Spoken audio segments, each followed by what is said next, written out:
मालूम है कैसे काम करते हैं ये कंपनियां, कैसे काम करती हैं? आपको आइडिया होना बड़ा जरूरी है, क्योंकि ये सीधे सीधे आपके बच्चों से जुड़ी हुई है। मैं वहीं आ रहा हूं शिक्षण व्यवस्था पे।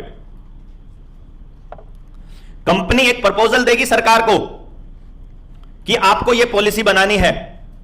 सरकार में अगर कोई किसी पोस्ट पर, वो फाइल चल पड़ेगी, वो फाइल चलते चलते एक जगह पर जाकर अटक जाएगी, जहां भी कोई जमीर वाला व्यक्ति होगा, जहां भी कोई समझने वाला व्यक्ति होगा कि नहीं इससे हमारे बच्चों की जिंदगी बर्बाद होने वाली है, वहां वो फाइल रुक जाएगी। कंपनी का मालिक सरकार से पूछेगा फाइल क्यों रुकी हुई है? वो बोलता है यार वो अफसर है, वो मानता नहीं है, क्या करें? तो सरकार ने खेल खेला कि लेटरल एंट्री दे देते हैं, अफसरों की लेटरल एंट्री। वो अफसर जो पहले कंपनियों में डायरेक्टर पद पर बैठे हुए थे, उनको डायरेक्टली असिस्टेंट चीफ सेक्रेटरी बना देते हैं, एडिशनल चीफ सेक्रेटरी, पीछे से बैकडोर से मंत्रालय का चार्ज उसको दे देते हैं। तो जहां फाइल रुकी हुई है, वो कंपनी का आदमी क्या करेगा? अपनी कंपनी से इस्तीफा देगा, लेटरल एंट्री से एंट्री करेगा, आकर के फाइल पर साइन करेगा, फिर अपने वाली कुर्सी से साल भर में इस्तीफा देके वापस कंपनी को ज्वाइन कर लेगा। और आपको ये खबरें नहीं दी जाती, ये आपको नहीं बताया जाता, क्योंकि यदि आपको बता दिया तो आप सवाल पूछेंगे।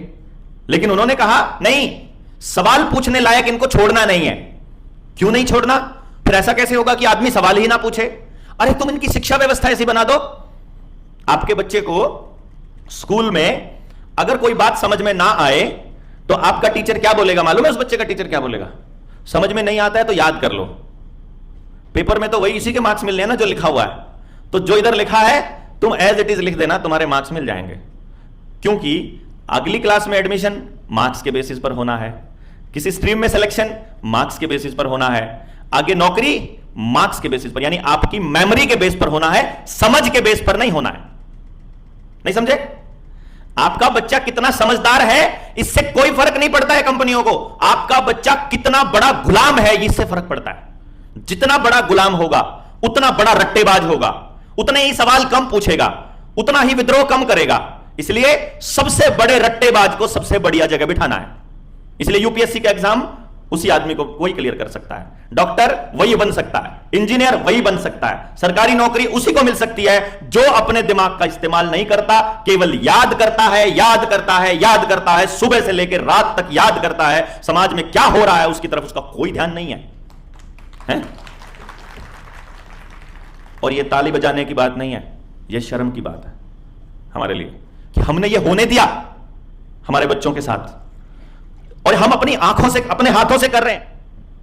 हम रोज बोलते हैं अपने बच्चे को, बेटा होमवर्क कर लिया। होमवर्क कौन करवा रहा है? स्कूल का टीचर। स्कूल का टीचर कौन है? कभी गौर किया आपने स्कूल का टीचर कौन है? कभी उसके चरित्र की तरफ देखा आपने? कभी उसको देखा है कि वो कैसा आदमी है, वो उसके जीवन में कैसा जीवन जीता है? गौर किया कभी? क्योंकि जैसा वो व्यक्ति होगा वैसे ही तो शिक्षा देगा ना हमारे बच्चों को। नहीं, अब मैं आपको शिक्षक की कहानी बताता हूं। बंगाल में अलग हो सकती है, मैं पहले डिक्लेरेशन देता हूं, लेकिन मैं अपने एरिया की बात बताता हूं। मेरे वहां कैसा शिक्षक है। हमारे यहां बंगाल की धरती किसे अलग है हमारे वहां से कि यहां आज भी कलाकार लोग हैं, यहां आज भी कला जिंदा है, यहां आज भी लोगों के जमीर जिंदा है, यहां आज भी भावनाएं जिंदा है, हमसे ज्यादा जिंदा है। मतलब मैं ये कहता हूं जहां से मैं आया हूं वहां से ज्यादा जिंदा है। अभी भी यहां प्रकृति देखने को मिलती, शहर में भी यहां पेड़ पौधे और वनस्पति मिलती हैं। हमारे वहां कंक्रीट के जंगल हैं, आपको दूर दूर तक पेड़ नजर नहीं आते हैं। ऐसे शहर में तो दूर दूर तक पेड़ नजर नहीं आते हैं। वहां इतना अरेंजमेंट इतना अच्छा नहीं है कि आप दूसरे को ध्यान में रखते हुए अपना घर बनाओ। जैसे यहां मैंने देखा एक घर के बीच और दूसरे घर के बीच में जो 3 फुट की 4 फुट की जो जगह आपने छोड़ी हुई है, वो हर घर को हवा देने के लिए सफिशिएंट है, वहां नहीं देते हैं। वहां इनका पूरा फोकस है, मेन फोकस है कि जगह बचाओ, ज्यादा से ज्यादा बड़ी बड़ी मंजिलें बनाओ, कबूतर खाने बनाकर इन लोगों को उनमें ठूसते रहो, उन लोगों को जमीन से दूर कर दो। जमीन से दूर होगे तभी तो आप प्रकृति के बारे में सोचना बंद करोगे ना, क्योंकि आपने प्रकृति के बारे में सोचना जारी रखा तो आपका जमीर जिंदा रहेगा। जमीर जिंदा रहेगा तो आप लड़ने के लिए तैयार रहोगे, तो आप उनसे सवाल पूछ सकते हो। इसीलिए